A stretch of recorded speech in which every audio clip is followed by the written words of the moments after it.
የተከበራችሁ አድማጭ ተመልካቾቻችን እንኳን በድጋሚ ወደ ቻናላችሁ በሰላም መጣችሁ እያልን በአዳዲስ እንዲሁም ሰበር መደመጥም ጭምር ባለባቸው መረጃዎች ተመልሰናል። አብራችሁ እንድቆዩ በአክብሮት እየጋበዝናችሁ በቅድሚያም ዋና ዋናዎቹን በማስቀደም እንጀምራለን። በመካከለኛው ምስራቅ በአሜሪካና እስራኤል ጥምረት ከኢራን ጋር ጦርነቱ ዛሬም እንደቀጠለ ነው። ከዚህ ጋር በተያያዘ አዳዲስ መረጃዎችም እየወጡም ይገኛሉ። የዛሬው ሰበሩ መረጃችን ኢራን ለኢትዮጵያ ቀጥተኛ ድጋፍ ማሰማቷ ተገልጿል። የኢራን መንግስት ለኢትዮጵያ መንግስት ከምን ጉዳይ ጋር በተያያዘ ነው በቀጥታ ድጋፉን ያሰማው? ዝርዝር መረጃ አለ። እንዲሁም ደግሞ የኢትዮጵያ መንግስትም ከዚህ ጋር በተያያዘ ምላሽ ሰጥቷል። አብራችሁን ስትቆዩም ታዳምጡታላችሁ።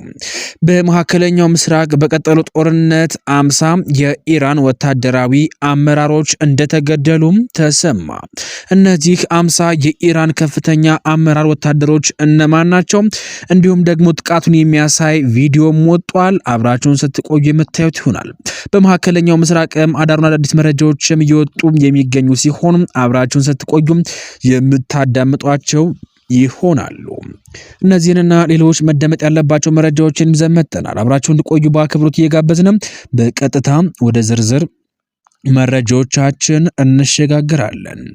በመካከለኛው ምስራቅ በአሜሪካና እስራኤል ጥምረት ከኢራን ጋር የተጀመረው ጦርነት አንደኛ ወሩን ጨርሶ አንድ ወር ከአንድ ሳምንት ካስቆጠረ 2 ቀናት አልፈዋል። ቢሆንም ግን በአሁኑ ሰዓት ላይ አዳዲስ መረጃዎችም እየወጡ ይገኛሉ። ኢራን በትናንትናው ዕለት ምሽት ላይ በባህሬን ሲትራ የሚገኘውን የቢኤፒሲኦ ነዳጅ ማጣሪያ በሚሳኤል በመደብደብ ከባድ ጉዳት አድርሳበታለች። ይህ የነዳጅ ማጣሪያ ድርጅትም በአሁኑ ሰዓት ላይ ከፍተኛ ኪሳራ ያስተናገደ ሲሆን ከባድ ጭስም ሲወጣ ታይቷል። ከዚህ ጋር በተያያዘ በተለያዩ አካባቢዎችም በአሁኑ ሰዓት ላይ በእስራኤል ጦር አማካኝነትም ጥቃት እየተፈጸመ ይገኛል። ቢሆንም ግን በመካከለኛው ምስራቅ ያለውን ጦርነት ሚዛን የሚቀይሩ አዳዲስ መረጃዎችም እየወጡ የሚገኙ ሲሆን 50 የኢራን ወታደራዊ አመራሮች እንደተገደሉም ተሰምቷል።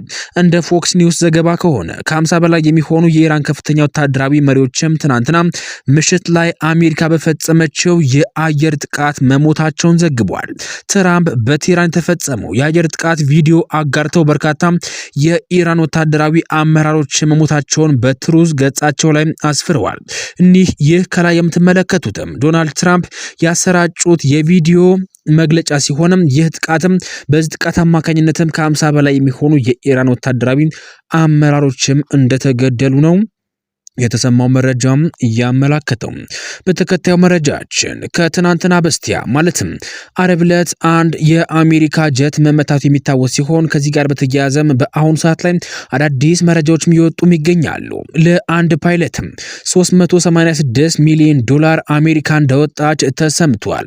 በኢራን ተመቶ የወደቀው የኤፍ-15 ተዋጊ ጀት አብራሪዎችን ከኢራን እጅ ለማትረፍ አሜሪካ ባደረገችው ፍለጋና የማዳን ተልዕኮ አጠቃላይ ጠፋውና በወታደራዊ ንብረት ላይ የደረሰው ጉዳት $386 ሚሊዮን ገደማ መድረሱም ተዘግቧል። በኦፕሬሽኑ የወደመ ወታደራዊ ቁሳቁሶችን ወጪዎችንም ዝርዝር ተለይቶ ታውቋል።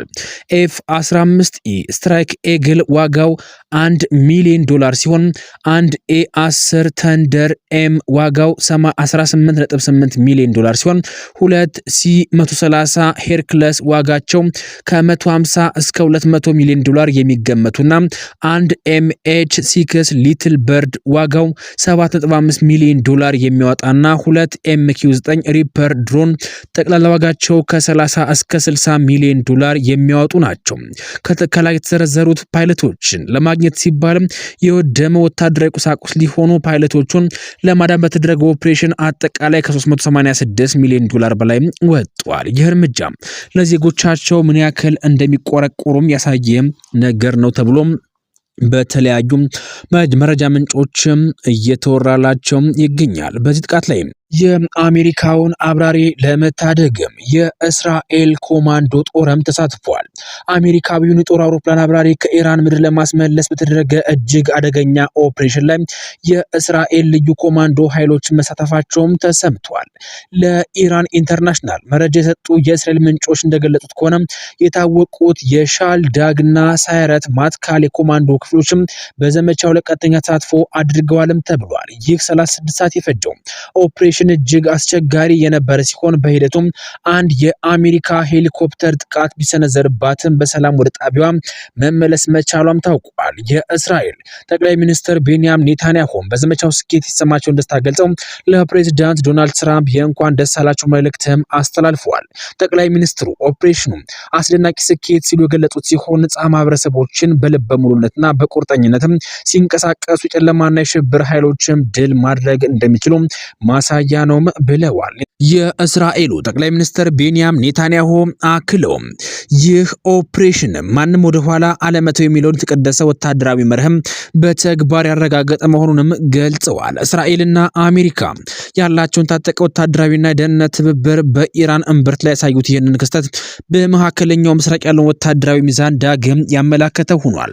አብራሪውም በሰላም መመለሱ በአሜሪካ ሕዝብ ዘንድም ትልቅ እፎይታን የፈጠረ ሲሆን የሁለቱ ሀገራት ወታደራዊ ጥምረትም ከመቼውም ጊዜ በላይ መጠናከሩም ተነግሯል። በአሁኑ ሰዓት ላይ እየወጡ ያሉ መረጃዎች እንዳመላከቱት ከሆነ አሜሪካ በቀጣይ ማለትም ማክሰኞ ዕለትም በኢራን ላይ የመጨረሻ የምትለውን ዘመቻ ለመፈጸም እየሰራች እንደምትገኝም የወጡ ያሉ መረጃዎች እያመላከቱም ይገኛሉ። የኢራን የ48 ሰዓታት የፎታ ጊዜዎችም እያለቁ የሚገኙ ሲሆን ማክሰኞ በኢትዮጵያ ሰዓት አቆጣጠር 8 ሰዓት ላይም ያበቃል። ይህ ክስተትም ኢራን ምን ያክል ጥፋት ሊደርሳት ይችላል፣ እንዲሁም ደግሞ የአሜሪካው ፕሬዝዳንት ዶናልድ ትራምፕ ምን አይነት ጥቃት ሊፈጽም ይችላል የሚለው ጉዳይም ከአሁኑ እያነጋገረም ይገኛል። በተያያዘ መረጃ በመካከለኛው ምስራቅ ከአሜሪካና ከእስራኤል ላይ ውጊያ ገጥማ የምትገኘው ኢራን በአዲስ ነገር ተመልሳለች። ለኢትዮጵያ መንግስትም ቀጥተኛ ድጋፍ አሳይታለች። ኢራን የኢትዮጵያ የባህር በር ጥያቄን ደግፋለች።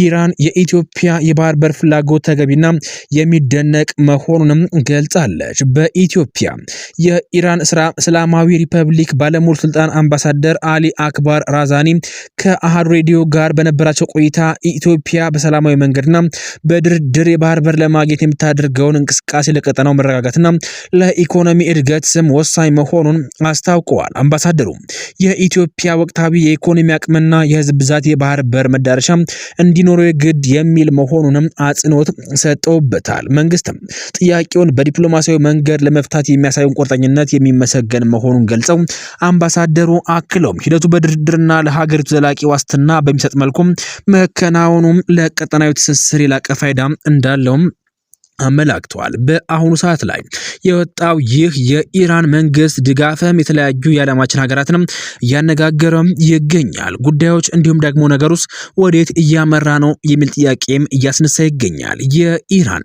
ባለሙሉ ባለስልጣን አምባሳደሩ እንዴት በአሁኑ ሰዓት ላይ ይህንን ሊናገሩ ቻሉ የሚለው ጉዳይ ደግሞ በዓለማችን ላይ ትልቅ ጥያቄም ፈጥሯል። ውድ አድማጭ ተመልካቾቻችን የዓለማችን ጎራ በሁለት እየተከፈለ የሚገኝ ሲሆን አንደኛው በሀያሏ አሜሪካ ጥላ ስር ለመጠለል የሚፈልጉ ሲሆን ሁለተኛው ደግሞ በኢራን ጎን የተሰለፉ ኃይሎች ናቸው። ነገሮች ወዴት ያመራሉ? አብረን የምናያቸውም ይሆናሉ። ውድ አድማጭ ተመልካቾቻችን በዚህ መረጃ ሰዓትም ይዘንላችሁ የመጣነው መረጃ ይህን ይመስላል። በቀጣይ በተረጋገጠ እንዲሁም ደግሞ መደመጥም ጭምር ባለበት መረጃ እስክንገናኝ ድረስ ለአሁኑ በዚያ በቃን። ሰናይ ጊዜን ተመኘን።